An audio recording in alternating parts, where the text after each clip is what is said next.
আসসালামু আলাইকুম এভরিওয়ান, কি খবর সবার? আজকে আমার আব্বার করে দাওয়াত খাইতে আইয়ার।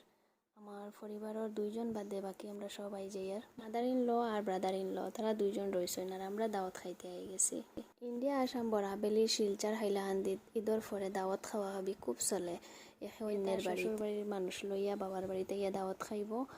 আর যদি মেয়ে কান্ত আইতে পারে না তাইলে বাবা মাও যাইবা, তখন মেয়ে তার বাবা মারে খাওয়াইলো, মানে দাওয়াত খাওয়াইলো। পরে রীতি রিওয়াজটা অনেক দিন থেকে চলে। একে অন্যের বাড়িতে এমনিতেই গেলে খাওয়া দাওয়া হয়, কিন্তু ঈদের পরে এটা আর কি কম্পালসারি। কিন্তু আমরা সব বছর এটা রীতি রিওয়াজ পালন করতে পারি না। যে বছর মন করো একটু সুবিধা পাই তখনই করা হয়। আমি যখনই আই একা আই বা আমার শ্বশুর বাড়ির মানুষ নিয়ে আই, এটা তো খাওয়া দাওয়া তো আর থাকবোই। টেনশন করি না, কারণ আমার আম্মার বয়স হইলে গীতা এলো, আমার আম্মার লগে হেল্পিং হ্যান্ডস আসুন, সো খাওয়া দাওয়ার দিকে কোনো কমই হইতো না। আমি সবার আগে আইয়াও যখন কিচেনে ঢুকিয়া দেখছি অনেক মজার মজার মেনু রান্না হয়েছে, তখন আমি অবশ্য তোরা প্লেট লইয়া খাই লইছি। তো মজার খানি দিকে কি তার লোভ সামলানি যায়নি, আর অত সময় অপেক্ষা করা যায়নি। খাওয়া দাওয়া সব শেষ, অনেক গল্প গুজব হইল, চাটা অনেক 2-3 বার খাওয়া হইলো, ফ্রুটসও খাওয়াইছে। সব ভিডিও আর রেকর্ডের মাঝে ঢুকছে না, কোনো সময় বেবিরা লইয়া বাইরে আসলাম তখন আর এগুলা ঢুকছে না।